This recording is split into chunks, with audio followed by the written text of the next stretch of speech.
The rain hammered against the shelter's windows like angry fists demanding entry. Sofia Hartley stood in the hallway at 11:51 p.m., her body pressed against the cold wall, her breathing shallow and fast. Blood dripped from her left shoulder onto the linoleum floor, each drop a small red punctuation mark on beige nothing. Her waitress uniform was torn at the seam. Her hands trembled. The fluorescent lights above hummed their indifferent hum, and somewhere down the corridor, a child slept in a room she no longer had the strength to reach. The headlights of a black SUV swept across the parking lot outside. She had $78 in her pocket. A debt collector's letter sat on her nightstand stamped final notice. The hospital bill for Emma's pneumonia treatment was $47,000. The eviction notice would arrive Tuesday. And now Douglas Hale, the man she had run from 8 years ago, had found her again. She pressed her palm against the wound. Her fingers came away wet. The SUV engine cut off. Silence poured in to replace it, thicker than before. 2 men in dark suits stepped out, their movements synchronized like a choreography of menace. They wore the black dress code of men who collected debts for people too powerful to collect them themselves. The shelter director, Margaret Harrington, stood beside them on the wet asphalt. Even from this distance, Sofia could see her smile. It was the smile of someone who had been waiting for this moment. Margaret had given Sofia a job at the shelter 6 months ago when no restaurant would hire someone with gaps in her employment history. Sofia had been grateful. Grateful was a mistake. The door chimed as the men entered the building. Sofia's legs moved before her mind caught up. Through the hallway. Down the emergency stairs. Her shoulder screaming. The back exit exploded open into the summer night. Rain fell in sheets so thick she could barely see the fence line. She ran anyway, her work shoes splashing through puddles, her breath coming in gasps that tasted like rust and panic. Behind her, a door slammed open. "Sofia!" Margaret's voice cut through the storm. "They just want to talk to you." No one who wanted to talk arrived at midnight in a black SUV. She made it to the bus stop 2 blocks away, soaked through, bleeding, invisible. An old man waited there reading a newspaper he held above his head. He didn't look at her. People never did. She was a ghost in a waitress uniform, someone whose existence was so small it barely registered as human in the spaces between other people's lives. The bus arrived 3 minutes later, its headlights painting her in yellow relief. She paid with bills from her pocket that she would never get back. The driver didn't ask about the blood. The other passengers didn't turn their heads. She sat in the back and pressed her forehead against the window and watched the city lights blur into watercolor smears. This was how people disappeared. Not all at once. In pieces. One stolen moment at a time. She got off 6 blocks from Rosario's Italian restaurant, the upscale establishment in the financial district where she had worked doubles for the last 14 months. The kitchen closed at 11. The last table usually cleared by midnight. She had a key. The night manager, Thomas, let his girls sleep in the back office when things got bad. He never asked questions.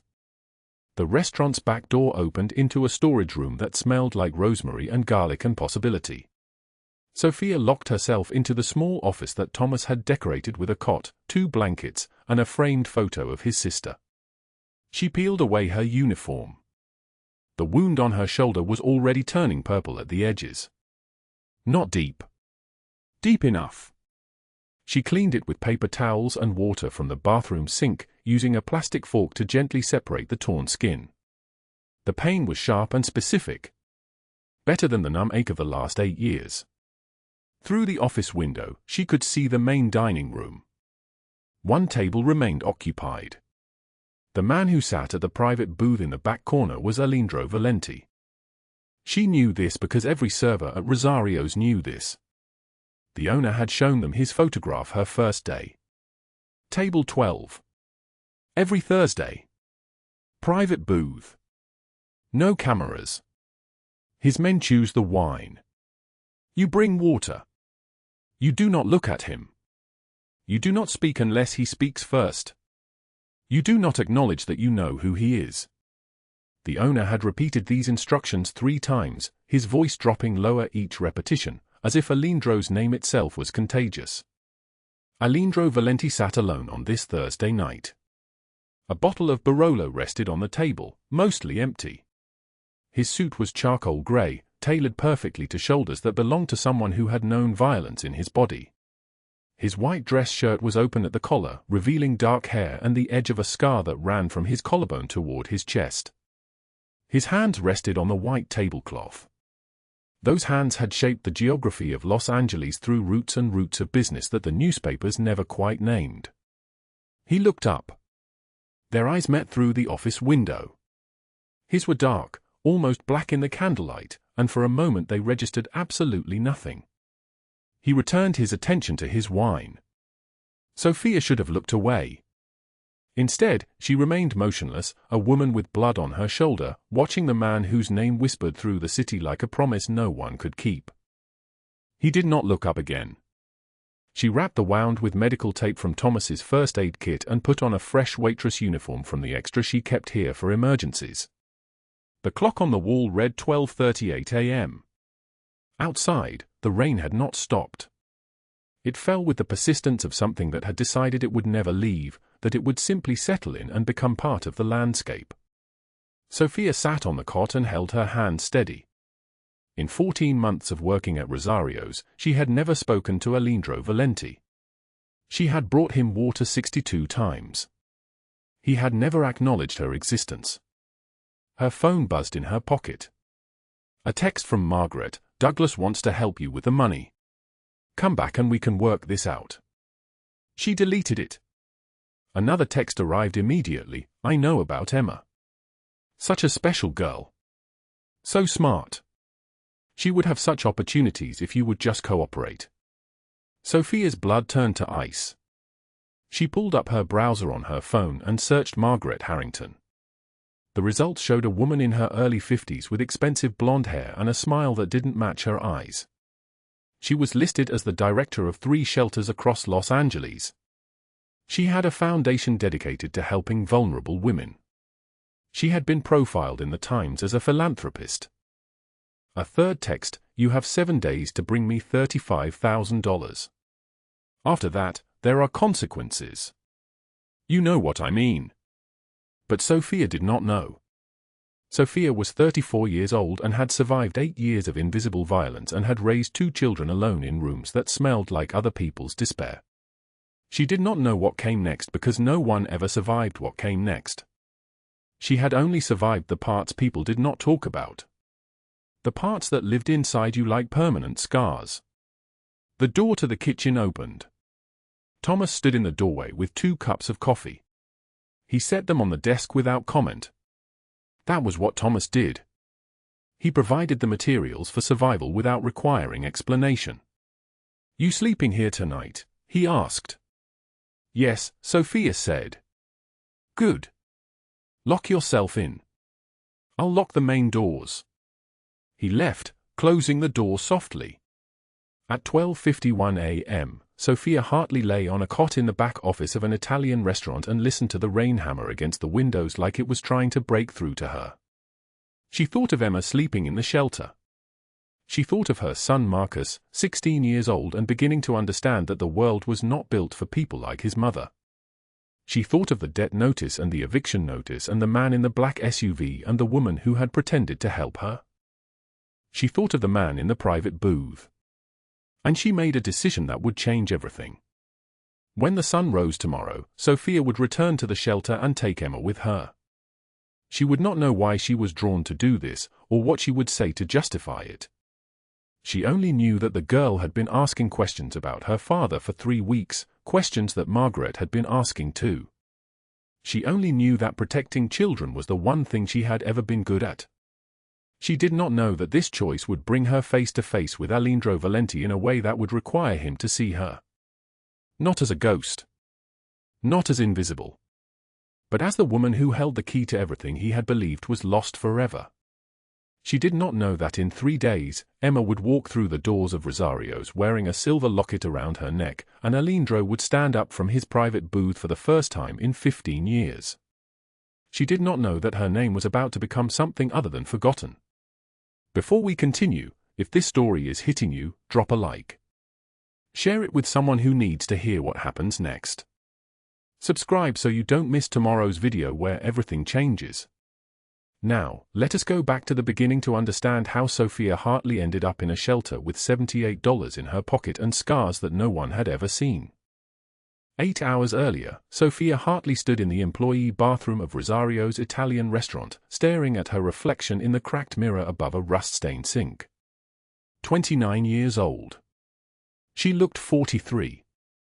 The fluorescent light hummed overhead, casting her face in a sickly green pallor that made every hollow cheekbone, every thin line around her mouth, every warning sign of exhaustion seem carved into her skin like signatures of survival.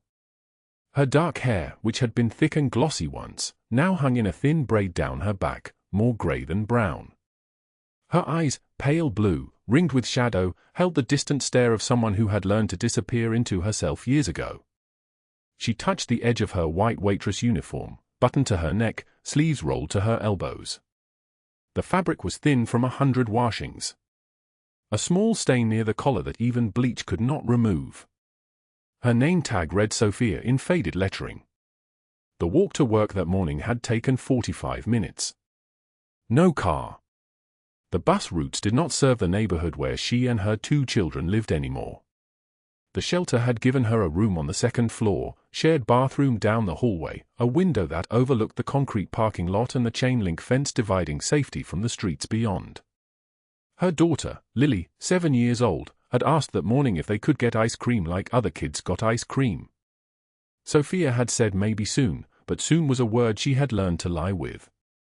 Soon meant never. She reached into her pocket. $43. That was all.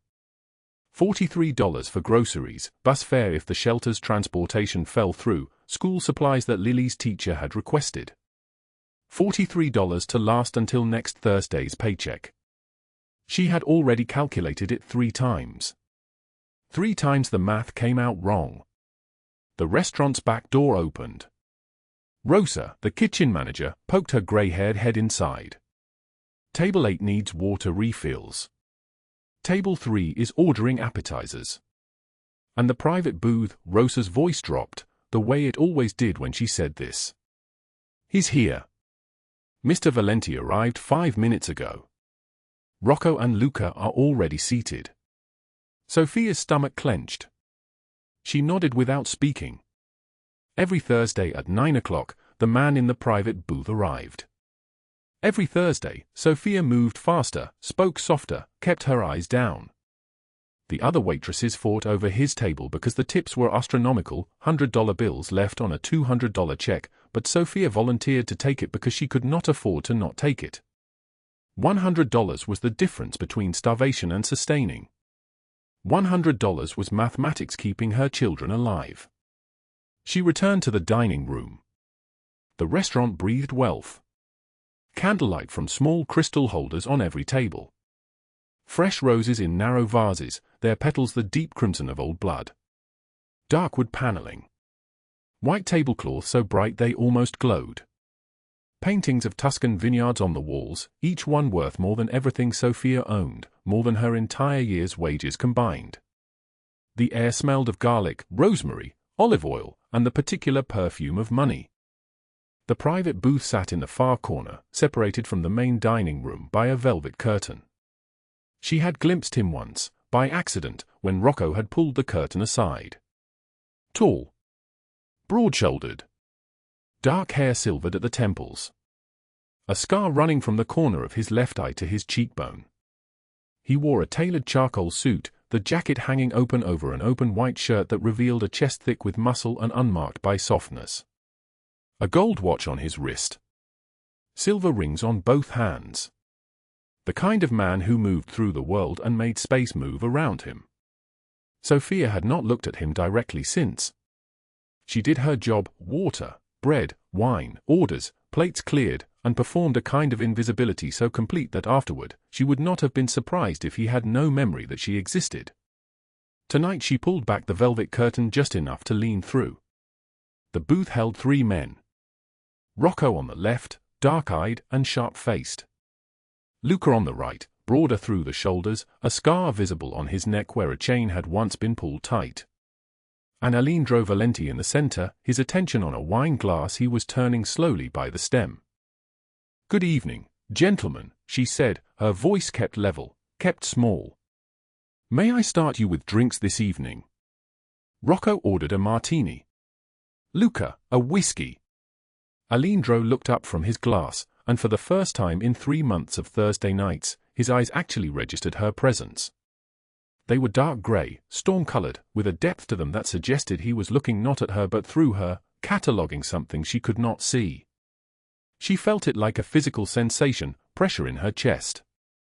"Water," he said. His voice was low, textured like gravel. "And bring the risotto special. No changes." She wrote nothing down. She did not need to.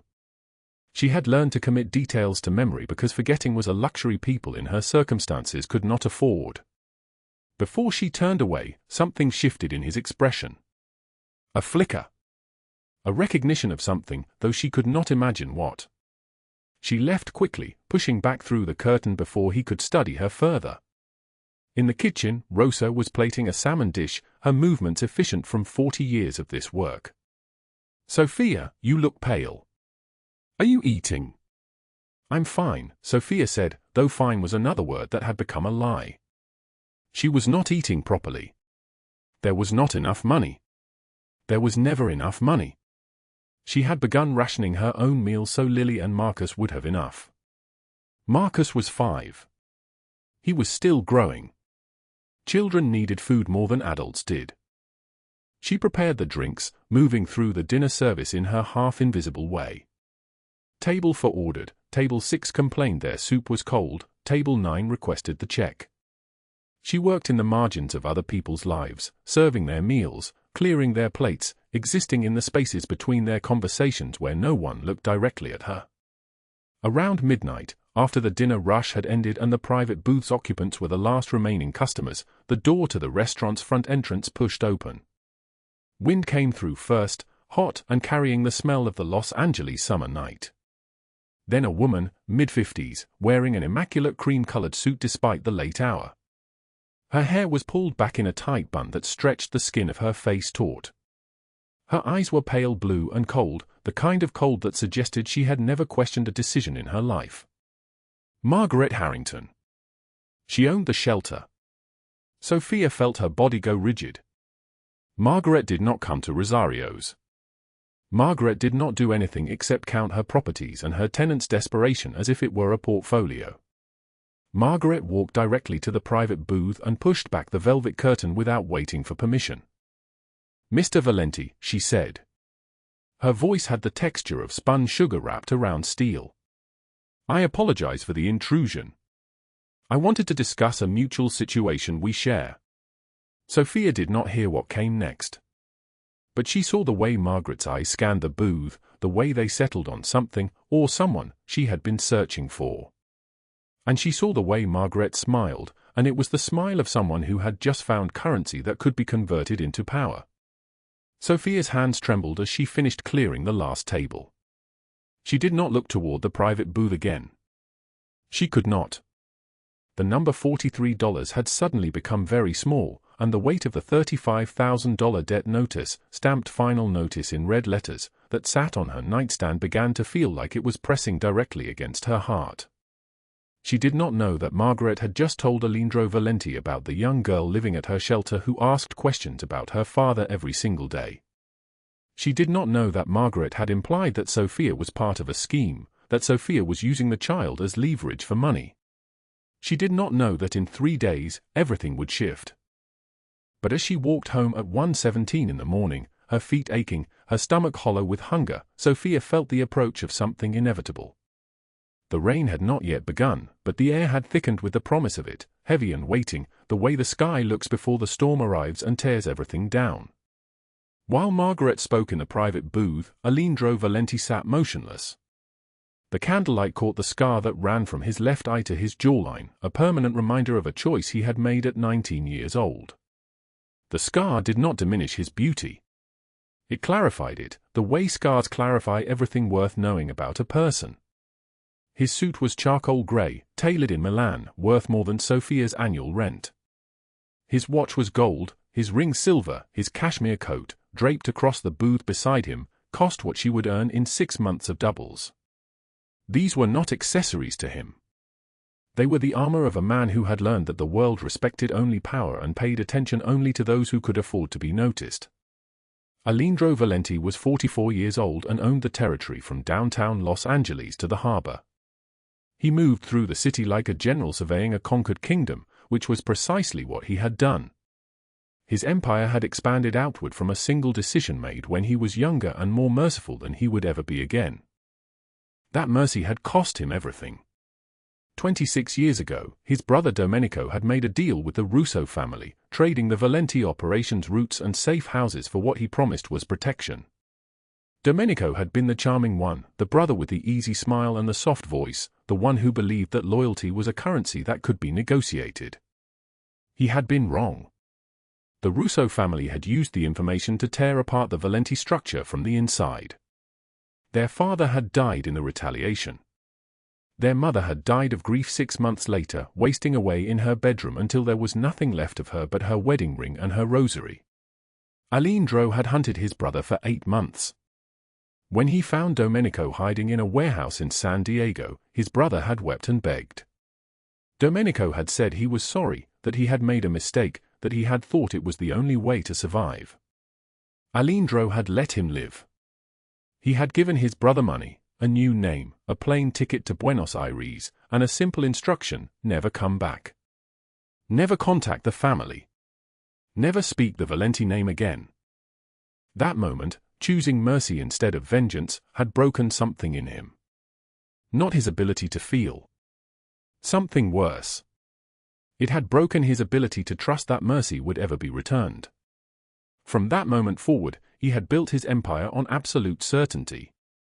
He trusted his lieutenant Rocco because Rocco had taken a bullet meant for him in 2004 and never flinched. He trusted his lieutenant Luca because Luca had watched Aleandro's back for 17 years without asking for anything except the knowledge that loyalty was reciprocal. He trusted no one else. Women came and went. None of them lasted more than a few months because Aleandro had learned that tenderness was a weakness that could be weaponized. He learned to be polite but unreachable, generous but distant, present but never vulnerable. His men had stopped expecting him to change. They had accepted that their boss was brilliant and brutal and entirely alone by design.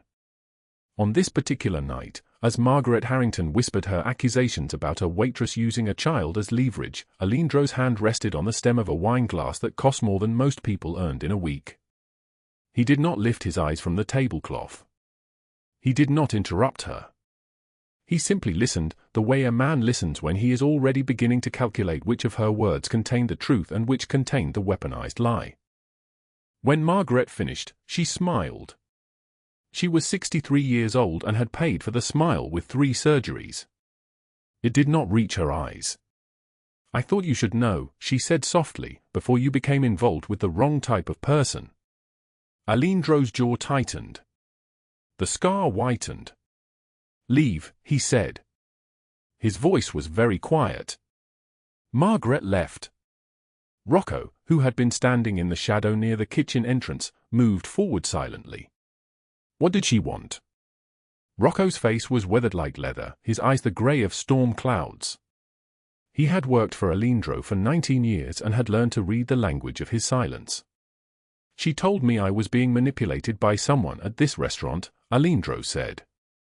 He finally lifted his eyes and they found the kitchen window where Sofia was visible for just a moment, her back to him, her shoulders carrying the weight of a shift that had lasted 9 hours. "Is it true?" Rocco asked. Aleandro did not answer. Instead, he said, "Get me everything. Background, finances, family situation.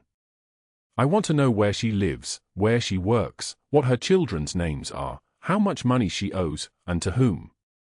I want details, Rocco. Every single detail. Rocco nodded and withdrew. He did not ask why. In their world, reasons were private. Loyalty meant executing orders without the burden of understanding them. Aleandro sat alone in the private booth, the candlelight casting his shadow across the velvet curtain. Outside, the summer night was growing humid and thick. Storm clouds were gathering over Los Angeles, pressing downward, waiting for the moment when the pressure would become too much and the sky would finally break open. He did not know that in 72 hours, a young girl named Emma would be sitting at his kitchen table with tears in her eyes, asking if her mother knew that he existed. He did not know that the girl's story would crack the sealed door of his heart in a way that no amount of tenderness had ever managed to do. He did not know that Sofia Hartley had been carrying scars on her back since she was 22 years old, that she had walked through 8 years of hidden violence, that she had never told another living soul what had been done to her because she believed it would make her worthless. He did not know that his mercy, the mercy he had learned to despise, was about to be the only thing that could save her. 3 blocks away, Sofia counted the bills in her wallet for the 3rd time that night. $78. The rent was due in 7 days. The debt collector's letter sat on her kitchen table with its red stamped letters screaming final notice. The money for school supplies, for the children's winter coats, for food beyond the discounted bread at the grocery stores closing, it all felt suddenly impossible. She lay in her bed next to her youngest daughter, listening to the child's breathing, feeling the weight of small hands that trusted her completely.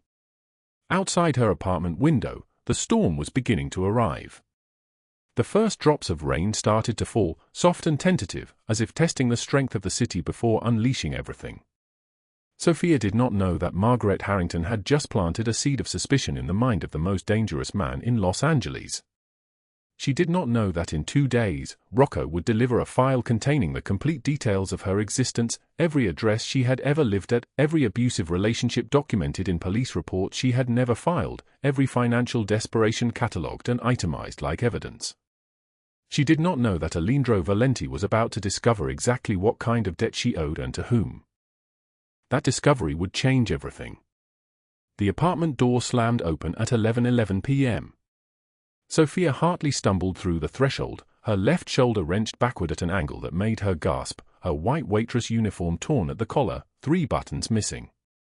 Blood ran from her hairline down the side of her face, a thin stream that caught the dim hallway light. Her hands shook as she locked the door behind her, then pressed her spine against the wood frame as if the weight of her own body might split her in half. She could not catch her breath. The rain outside had soaked through her thin jacket, and her teeth chattered so violently she thought they might crack. Inside the apartment, Emma and Marcus slept in the bedroom across the hall, their small forms visible through the cracked door, innocent and unknowing. Sofia pressed a hand to her ribs. Something was wrong there. Something deep. It had happened at Rosario's, 31 minutes earlier. She had been clearing a table near the kitchen when a man in a charcoal suit had appeared from the private dining room, his face familiar in the way that nightmares are familiar. Douglas Hale. Her ex-boyfriend. The man whose hands had mapped her scars for 8 years. The man she had run from 2 years ago. He had been talking to Margaret Harrington in that back booth. Sofia had frozen, the cocktail glasses suspended in her hands, as Margaret's voice drifted across the candlelit space. She's behind on the shelter payments. The debt collectors will visit her apartment within the week. $40,000, Sofia. Unless she finds a way to make it disappear, everything she has built crumbles. Margaret had smiled like a woman arranging flowers for a funeral. Douglas had nodded, then stood and walked toward the kitchen. Toward her. His eyes had held that specific darkness she remembered, the one that came before the silence, before the pain. Sofia's hands had gone white. She had turned, attempted to move past him, but he had caught her wrist. The stem of a cocktail glass had shattered. His grip had tightened. And then his free hand had lifted, and she had flinched so violently that every other waitress in the restaurant had gone still, had watched as Sofia cowered like an animal recognizing a hunter. No one had moved to help her. She had wrenched herself free, the glass cutting her palm, and she had run. Through the kitchen. Past the head chef. Out the back door into the summer night where the first sheets of rain were beginning to fall. Now, in her apartment, Sofia slid down the wall until she was sitting on the linoleum floor, her legs drawn up, her torn uniform clinging to her skin. The blood from her forehead dripped onto her knees. She did not wipe it away. $78 in her wallet. $35,000 required in 7 days. A man who had spent 8 years learning the exact location of every nerve ending in her body. A landlord who owned the roof over her children's heads. A woman who owned the shelter where Sofia had placed her faith like money in a faulty bank. And no one to call. She opened her phone with a trembling thumb. No messages. No missed calls. The list of contacts was brief: 2 co-workers who barely spoke to her, a social services number, a domestic violence hotline she had called once at 3 in the morning and then hung up when the operator asked her name. Her mother was dead. Her father had never known her name. Her sister had chosen her husband's opinion of Sofia over Sofia herself. She was alone. The silence in the apartment became a physical thing, pressing against her eardrums. Outside, the summer rain had turned violent. It hammered the windows like something desperate trying to break in. Lightning cracked the sky, and in that moment of illumination, Sofia saw herself reflected in the dark window pane, a woman with blood on her face, a torn uniform, eyes that belonged to someone already defeated. She thought of Emma's small hand in hers this morning as they walked to the shelter. Emma, who had been living in a car for 8 months before Sofia found her. Emma, who had nightmares about being alone. She thought of Marcus, who was 6 years old and asked every morning if they were going to be okay. To whom she always lied and said yes. She pulled her knees up tighter. Her hand moved to the drawer beside the refrigerator where she kept the important documents. The eviction notice from 6 months ago stayed only by a miracle.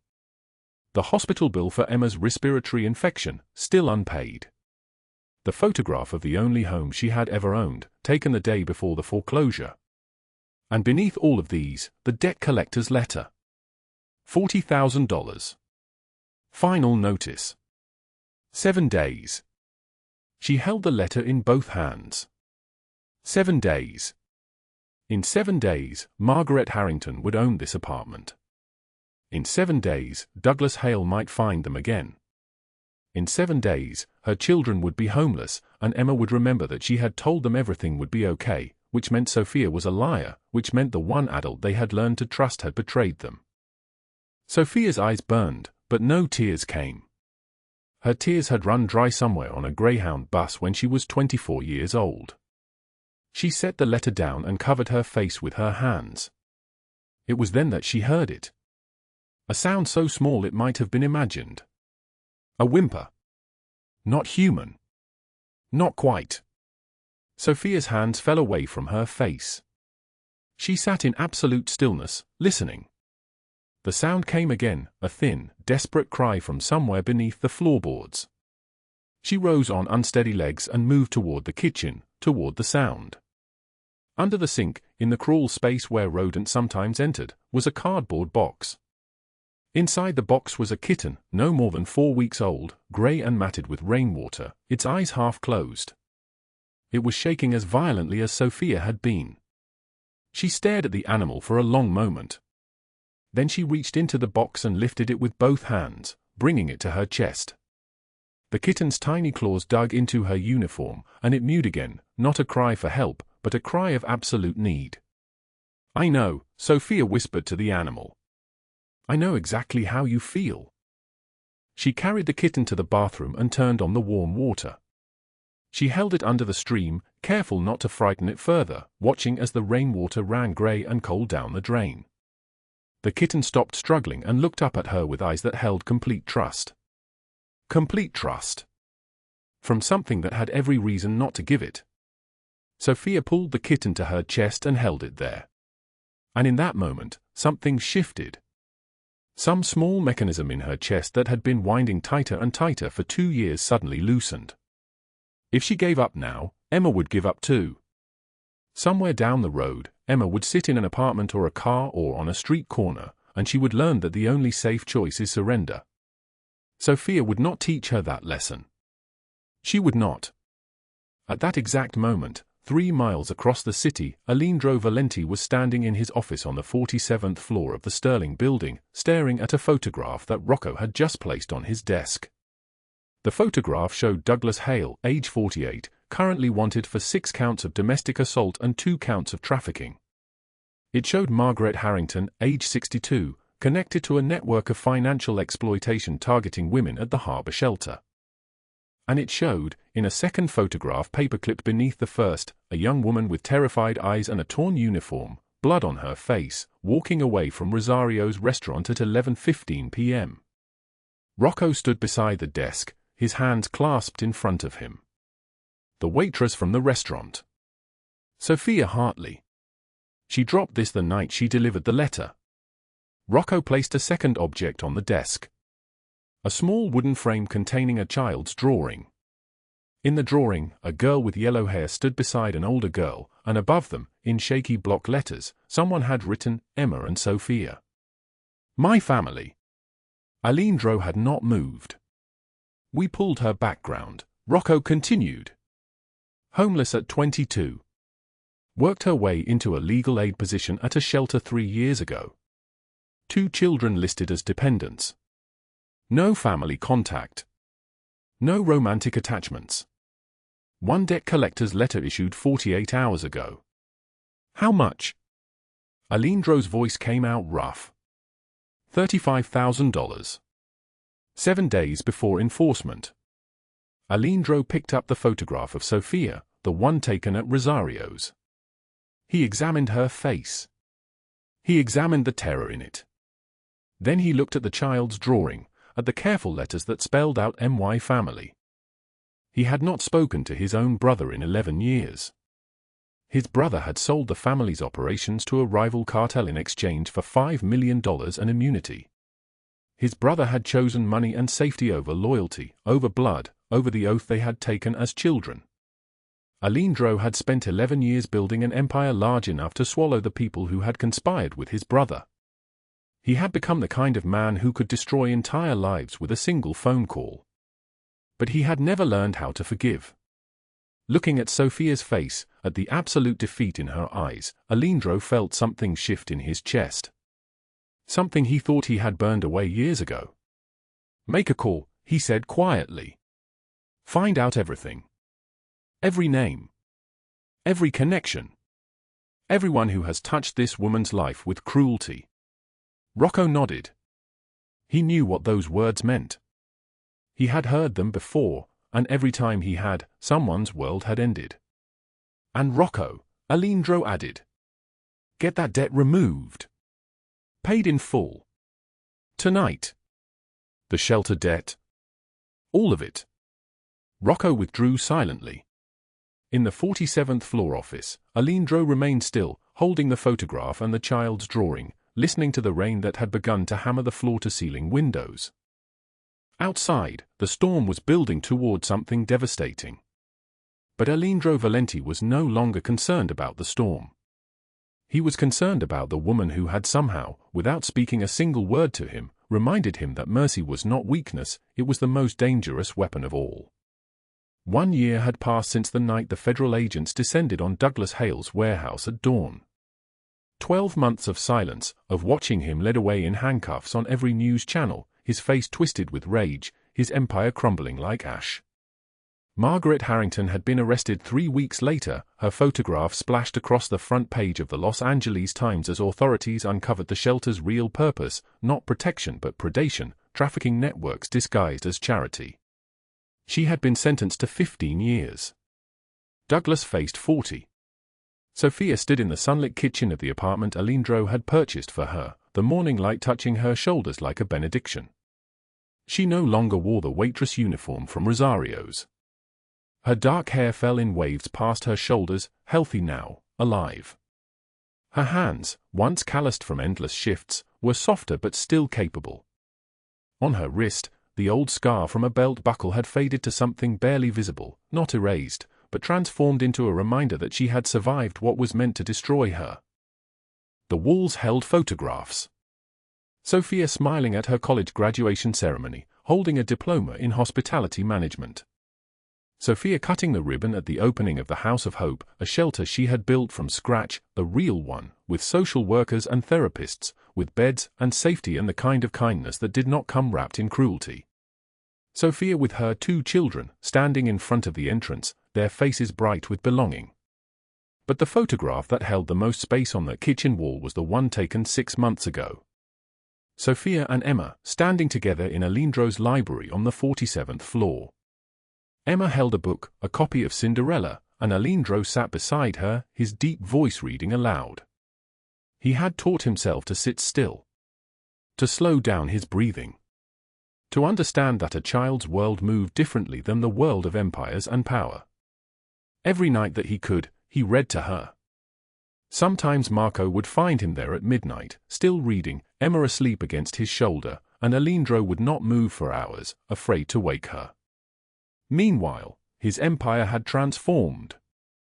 The illegal operations had been dismantled not through force but through strategic choice. Aleandro had created the Valenti Foundation, registered as a non-profit, dedicated to helping survivors of human trafficking rebuild their lives. The foundation bore Sofia's name, though she had fought him on it for weeks. "You did this," she had said. "Not me." He had answered simply, "No. You did this. I simply followed where you led." 3 months after that, something shifted in the apartment's quiet evening. Sofia was reading on the balcony overlooking the city, her legs curled beneath her, when Emma came running in, her 5-year-old feet pattering across the hardwood. She had been living with them for 6 months now, her other siblings placed with a distant aunt who had finally agreed to take them. Emma's therapist said she was healing. Sofia knew it was true because Emma had begun to smile without being prompted, to laugh at cartoons, to ask for things she wanted instead of accepting whatever was given. Emma climbed into Sofia's lap with a specific weight of complete trust. She held up a drawing she had made that afternoon, yellows and purples and blues all swirling together in what Sofia understood to be a garden, though Emma had not labeled it. "I made this for you," Emma said. Her voice still carried the careful quietness of a child learning that adults could be trusted. "Because you are my mama now." Sofia's hands trembled. The drawing crumpled slightly against her chest. Tears came, not the silent kind that had sustained her through 8 years of hidden cruelty, but sobs that broke open from somewhere she thought had been sealed shut, tears of gratitude, tears of disbelief that she had survived to hear those words, tears that washed away something inside her that had been holding on too tightly for too long. She held Emma without speaking. What was there to say? The child had named it. The question she had never asked, the answer she had been too afraid to hope for. Mama. The word hung in that sunlit room like a prayer.